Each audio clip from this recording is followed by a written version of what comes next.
Jezus mówi dzisiaj o tym, że niebo i ziemia przeminą, Jego słowa zaś nie przeminą.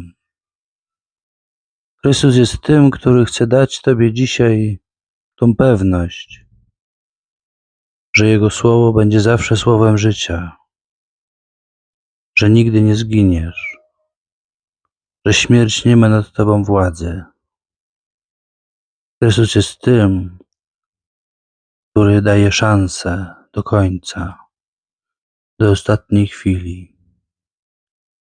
Bo nawet jak drzewo nie wydaje owoców, to Chrystus daje szansę, by te owoce w końcu zaistniały. Stwarza okazję do tego, aby dążyć do swojej świętości. Subskrybuj po więcej i niech Pan Bóg Ciebie błogosławi.